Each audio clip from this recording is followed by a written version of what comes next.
What is the secret to absolute and unwavering self-confidence? So you saw the title for this episode and you decided to tune in because you want to learn more about self-confidence and you want to learn about how to have absolute and unwavering self-confidence. Well, let me tell you, there's a secret to having absolute and unwavering self-confidence, and that is death. Yes, that's right, it's death. Because if you had absolute self-confidence and you had this unwavering self-confidence, without question, I'd give you maybe a week or two before you somehow killed yourself. So let's understand, before we go on this journey together for the next 10 or so minutes, as we try to identify what you really want, which is how to have a little bit more self-confidence and how to make sure that the areas where you don't have self-confidence are things that are based in reality and not things that are not based in reality and holding you back. Do you understand what I'm saying? It's not that we want you to think that you have certain powers and strengths and things that you don't really have, because that can get you into a lot of trouble. And by the way, that's true in anything. It's true in business, it's true in sports, it's true in life in general, it's true if you're a young man looking for a girl, it's true if you're a young lady looking for a guy, it's true for anyone in any situation. The reality is not that we just want to have absolute self-confidence, and sometimes we think that's what other people have, right? You look at other people and you assume, oh, well, they must have this incredible absolute self-confidence. Well, let me tell you, a lot of people have told me that they think that I have a lot of self-confidence. And what I can tell you is this, all it is that I have confidence in myself in the areas that I believe I need to have confidence. But there are a lot of areas where I have no self-confidence, and it's a good thing, trust me, because I'm not that good of a mountain climber. And if I was fully confident in myself and my ability to climb mountains, I'd get in a lot of trouble, right? And the thing is growing up as a young man, for example, if I walked into a bar, let's say, and I looked around and I said, I am the most handsome man in this bar. Well, see, that would be a lie in most cases. So if I'm walking into a bar saying I'm going to be the most handsome man in this bar, and I'm not the most handsome person in the bar, I'm not even, in the top 50 percentile, that could be a problem. So what I want to do is first, let's ground ourselves some reality here. It's not that you want to have this absolute unwavering self-confidence, but there are a lot of us going through life lacking self-confidence. And listen to this part carefully. Lacking self-confidence in areas where you really absolutely should be confident in yourself. It's the areas of life that you're actually really good at, things that you've mastered, skills that you have, right? Things about you that are truly unique and incredible, right? Maybe it's an amazing heart that you have. Maybe it's that you're really good at a particular trait. Maybe you're really good at a sport, right? Maybe when it comes to customer service, you're really amazing and you're really good at delivering something for people that others can't. Or maybe you happen to be really handsome or really beautiful, or something about you is really handsome or beautiful that other people can appreciate. And by the way, don't we all have some of those areas, right? It's amazing because, when we look into someone else's eyes and we look into someone else's face, it's easy to notice the things about them that are beautiful. And often we forget to look at those things in ourselves, whether it's a physical trait or it's something about the way that we act or something that we do. So the key is to first start by understanding what it is that we're really after. Then, once we've got that, here's the next secret. You have to see who you are, accept it, and then embrace it. See, that's really important because you are never going to be the most handsome, the most beautiful, the tallest, the fastest, the best, the smartest.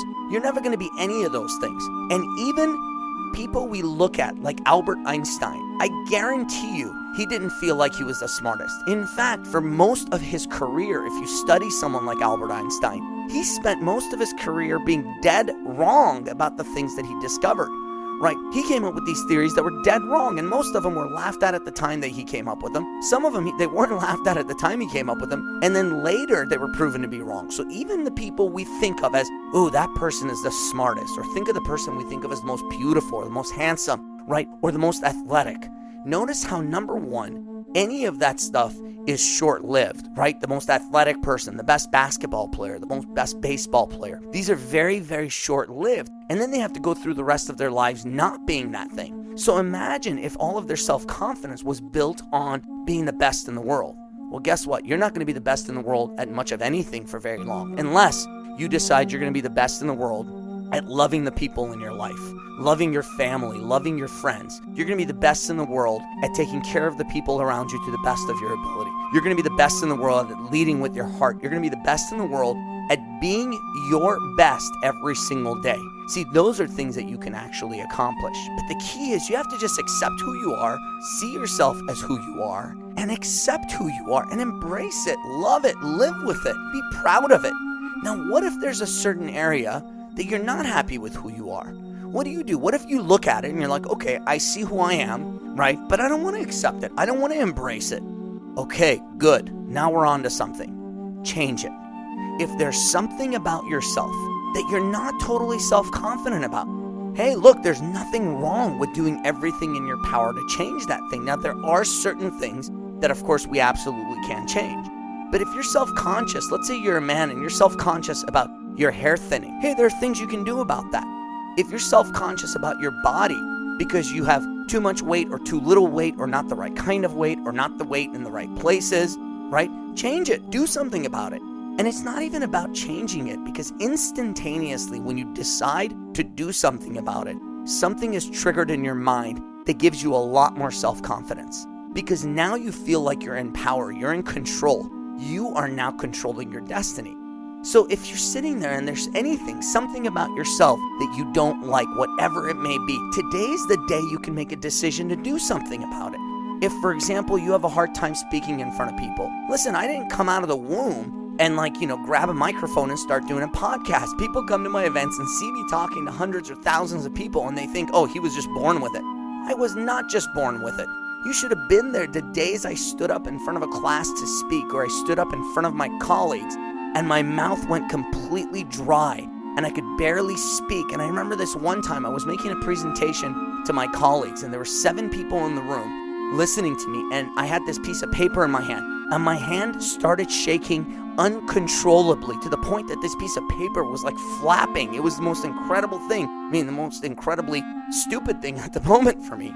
But I just sat there. I didn't know what to do. I froze up. My mouth went completely dry to where I could barely get the words out, right? And someone was kind enough to say, hey, Armand, it's okay. Just relax. You're good. You're doing a great job. And it calmed me down. And let me tell you, even after that, I wasn't exactly where I wanted to be. But it's not like I was born with it. I worked on it, right? Being able to stand here and speak into this microphone with confidence comes from a lot of practice doing this and a lot of practice speaking in front of people and working on making myself better and better and better, right? So if there's something about yourself that you're not perfectly happy with, you're not confident about, you have 2 choices. You either just accept it and embrace it, or you do something about it. That's what I want to tell you. There's no in between. For example, I get a lot of people who come to my events and people who reach out to me about their physical body. And for example, women will reach out to me and tell me how they're unhappy with their bodies. And I say, look, you've got 2 choices. You are either happy with your body, you accept it and you embrace it, or you decide to change it. There's no in between. What I can have you do is be a certain way, whatever that number is. Who cares what the number is? Because it doesn't matter what I think of your body and what the rest of the world thinks of your body. It doesn't matter what pictures they're putting on magazines and on websites and stuff like that. It's you looking in the mirror and being proud of what you see. It's you looking in the mirror and saying, damn, I look good, right? That's what life is all about when it comes to that. Who cares if other people think you look good? Now you might say, Armand, I care. Good. If you care, then guess what? You have 2 things you can do about it. You either look at what people think of you, you accept it and you embrace it, or you take a look at the way people see you and what they think of you as a result. You say, I don't like it. Now you can go change it. It's that simple. And if you're gonna change it, then you gotta take charge. You gotta take control. But how many people do you know who are insecure about their bodies? They don't like the way they look in front of the mirror, and you can tell because, one, they won't even look at themselves in front of the mirror without their clothes on, right? Or they'll cover themselves up in 18 layers to try to fool people into thinking that that's not there, right? Or what they'll do is when other people make comments, they're just like, la, la, la, la, this is not happening. So they're not accepting it. They're certainly not embracing it. But you know what? They're doing nothing to change it. And that's what bothers me. If there's something about yourself you don't like, you either accept it and embrace it or you change it, right? If you're not a good public speaker, no one says you have to get good at it. You don't need to start a podcast.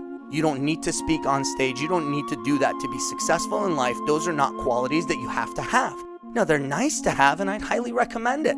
I'd highly recommend you get good at speaking in front of people because it's a nice skill to have. But you don't have to have it. But if you don't have it, right, then you can't be insecure about it. You just have to accept it and embrace it. Embrace the fact that you kind of suck at talking in front of people. And so the next time you're at a cocktail party and someone's like, oh, make a toast. Be like, I don't make toast because I kind of suck at making toast, right? And if you're going to be the best man or the maid of honor at a wedding, you should probably tell the bride or groom, hey, if you want me to give a toast, I will, but I'm really going to suck at it. And that's okay. There's nothing wrong with that, right? But decide if you like it or you don't. If you're going to change it, change it. Decide today. And that's what I'm all about. You guys all know me. At this stage, if you've been listening to my podcast, and hopefully you're not just listening to my podcast, but you've read my book, you're going out there and you're looking at the things that I've put out there, you're watching these videos, attending my events, then you should know I'm all about making decisions today. Because today is the only day that matters when it comes to making decisions. Any decision you leave for tomorrow is going to be left for next year and most likely your next life. So find what you don't like about yourself. And if you don't want that and you want to change it, then change it. Make a decision to change it today. Now, here's another thing, though, because as we're looking at this, I want you to also understand that often we are massively overcritical of ourselves. And I've got a little exercise that I want you to try to test this thing out. Have you ever seen a video of yourself or listened to your own voice? And I bet you right now I'm sitting in my car listening to this audio going, oh my God, this is what I was talking about. If you ever watch a video of yourself, you notice, right? Have you noticed all the twitches and all the weird things that you do? All the things that you say and do that are just awkward and weird. And God forbid you're in a video and someone else is talking. Holy cow, you look at your face and there's like all kinds of problems with it. See, have you noticed that? Yeah, you too? Okay, I've got the same problem, and I'll tell you what. Everybody on the planet does. Even the people who are absolutely trained to limit that stuff as much as possible. It's just when you're watching the news, you're not paying attention to that stuff on the newscaster. You're just listening for content and you're just looking at things, right? When you're watching the Oscars on TV, you're not looking at all the weird faces and all the goofy things that other people do. You're just focused on the end result you're looking at, right? So what I want you to do, here's a little homework for you. I want you to go online. I want you to go to YouTube and find some videos where people are speaking directly into the camera, right? And I want you to see just how ridiculous these people look. And what I want you to look for is I want you to look for twitches in their face. The same stuff you look at for yourself. Look at the twitches. Look at the weird faces they do. Look at their eyes, right? You watch other people and it just seems like they have such great control of their eyes, right? Or so it seems. And you look at yourself, you're like, man, why are my eyes wandering? Why am I doing this? Why am I doing that? Watch other people, right, with that same critical eye that you would look at yourself with, and notice how many of them do the same thing. So what lesson will this teach you when you do this? The lesson this teaches us right now is that we are all designed to be hypercritical of ourselves. And you know what? Thank goodness that we are, because that means we hold ourselves to a higher standard in most cases than we hold other people to. And that's kind of a good thing. That's a really great survival mechanism. Because if we can expect higher things from ourselves and we can hold ourselves to a higher standard, then guess what? That means we can perform at a higher level. And that is a very good thing. And I had a recent example of this that just blew me away of how I was guilty of this thing, being overcritical of myself. So I was playing a basketball game where they were keeping the stats. And as I played this game, I had a horrible shooting night. There was no question I had no business shooting the ball. Because let me tell you, I was shooting something like 30%, which if you're not much of a basketball player, that's not a very good percentage at all. And I think I made, like 3 of 10 shots or something like that. And it was pretty horrible, right? So by the end of the game, I wasn't even touching the ball. I was like, as soon as I got the ball, I was like, let me give it to someone else because I am having a horrible shooting night. We lost the game. We got our butts kicked. And it was just terrible. And I walked off the court and I was like, gosh, what a terrible game. I ruined the game for our team. And I was just so down on myself about the fact that I really let my team down in all this. And I turned to one of the guys and I was like, man, I'm so sorry I had such a horrible shooting night. He's like, are you kidding me, man? I had a terrible shooting night. I was like, no, trust me, it was nowhere near as bad as me. And then he was like, no, trust me, Armand, you actually did pretty well compared to the rest of us. And I was like, what are you talking about? And I went over the stats and I looked at the stats, and of the 5 people on my team, I didn't have the best shooting percentage. There was one guy who shot better than me. But there was a reason why we lost by like 30 or 40 points. Because literally, no one on our team had a good shooting night. In fact, I had the second best shooting of anyone on my team that night. So I had a terrible shooting night, but hey, if I was actually looking out for my team in that moment, guess what? I probably should have been shooting them all more, because even though I wasn't doing very well, I was doing better than some other people. And here's what I want you to understand about that. We go through life, and often we are in this place where we think lower of ourselves than we really deserve. And we've got this filter on. Now, some of us, by the way, have this filter on backwards at times, and we think really highly of ourselves, and we get egotistical and things like that, and that's something to watch for as well. But today what we want to focus on is not that side, is when we look at ourselves, right, and we notice the imperfections in us, but we fail to recognize the imperfections in others. Now, wouldn't it be great if we didn't look and purposely try to find the imperfections in ourselves? I'm not telling you to go look for imperfections in other people. That's a terrible thing. That's just as bad, if not worse. But there's no reason for us to be unrealistic about ourselves. See, that's what self-confidence is about. Self-confidence is about knowing the real you. Because if you're playing basketball and you suck, you probably shouldn't shoot the ball too much more. You should probably go practice the next day. But if you're playing basketball and your team needs you right now to score a basket, but you think you suck and you don't shoot the ball, guess what? You're letting your team down. And so much of life is about that. What if you have something to share with the world that you could share in a podcast or on stage, right? Or just in front of a group of people. Maybe you're at a wedding and you've got these beautiful words you want to share about the bride and groom. Well, what if by you not being confident in yourself, you rob the world of the opportunity to hear what you have to say about that amazing bride? What if you rob the world of the opportunity to see you be at your best in business or in speaking or in that sport that you want to play or whatever it may be? So see, self-confidence then is about reaching into ourselves and looking inside of ourselves and seeing who we really are. And that's my final key for you to the secret of having absolute and unwavering self-confidence. If you still want to have unwavering self-confidence, hopefully I've convinced you to just go for reasonable self-confidence.